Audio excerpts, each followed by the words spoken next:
Selamat siang saudara, Anda menyaksikan Breaking News Kompas TV bersama saya Muhammad Syareza. Dan kita juga tadi sudah mendengarkan bersama terkait dengan putusan terkait dengan pemilu terbuka yang hari ini juga digelar dengan pemilu tetap terbuka yang telah dicetuskan oleh Mahkamah Konstitusi. Begitu. Dan untuk membahas lebih lanjut kita juga masih bergabung dengan Mas Uceng atau Zainal Arifin Muchtar selaku pakar hukum tata negara. Selamat siang Mas Uceng, di sini ada Reza menggantikan Radi. Mas Uceng, ini kan sudah diputuskan bahwa sistem pemilu ini tetap terbuka. Kedepannya seperti apa nantinya yang akan dilakukan begitu? Iya, saya kira kan tadi putusannya jelas ya, 8-1, 8 kemudian tetap mengatakan itu terbuka walaupun ada satu dissenting. Dissentingnya itu dengan menawarkan mekanisme campuran atau sistem baru sebenarnya. Tapi saya kira mau proporsional terbuka atau tertutup, itu pesannya tetap sama, yaitu ketika putusan ini sudah dibacakan, tepukan hangat barangkali boleh dilakukan oleh orang-orang yang mendukung proporsional terbuka, tapi pada saat yang sama pekerjaan rumah tidak selesai. Kenapa? Karena yang namanya sistem pemilu itu sangat bergantung begitu banyak hal. Dia tidak hanya bergantung pada satu soal pilihan sistem terbuka atau tertutup, tapi dia mempengaruhi begitu banyak hal. Seperti misalnya bagaimana dengan penguatan dana kampanye misalnya, yang ini KPU banyak dikritik belakangan. Bagaimana dengan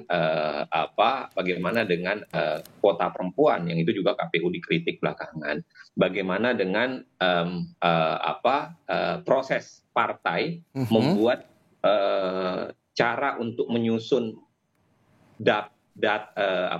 calonnya itu tetap harus diperbincangkan. Kenapa? Karena walaupun kita menggunakan proporsional terbuka, suara terbanyak, tetapi dalam riset teman-teman pemantau pemilu itu sebagian besar yang terpilih dalam proses pemilu itu masih caleg nomor 1. Oke. Dan ini yang juga jadi menarik setelah memang putusan ini telah ditetapkan bahwa pemilu tetap terbuka begitu, Mas Uceng, yang juga menjadi menarik perhatian adalah terkait dengan bocorannya Denny Indrayana.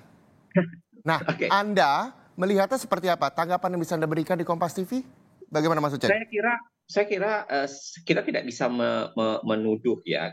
Saya sudah nulis di beberapa media. Saya mengatakan saya tidak bisa menyalahkan sepenuhnya Denny Indrayana.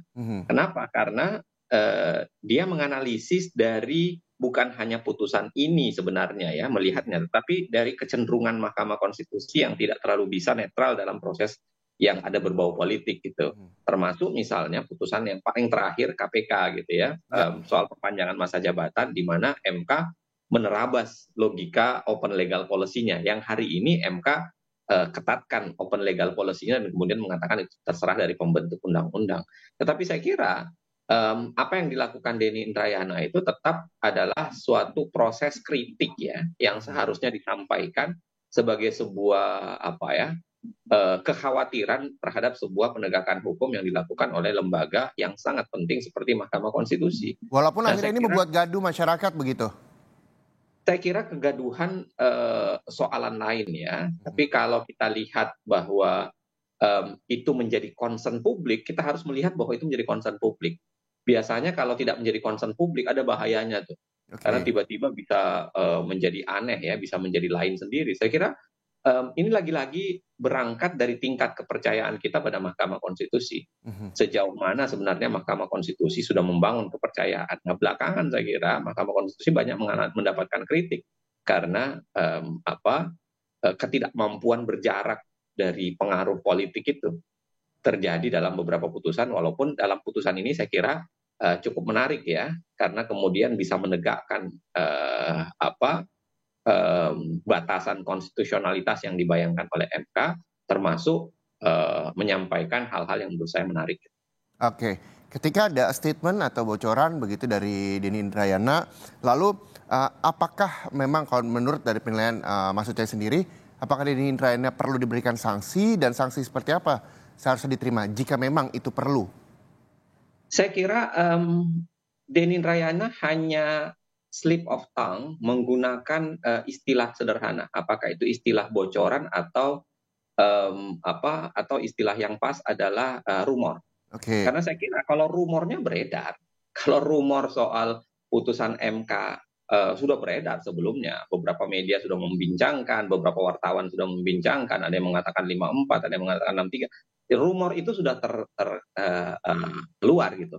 Nah, saya kira ini slip of tongue ya, bagian dari bukan slip of tongue, mungkin slip of jempol kali ya, thumb gitu ya. Karena Denny singkat saya itu men-tweet di Betul, Twitter, di media Jadi sosial artinya Twitter. Ya. media sosial. Jadi artinya saya kira ini penggunaan tidak pas saja antara istilah rumor dengan bocoran.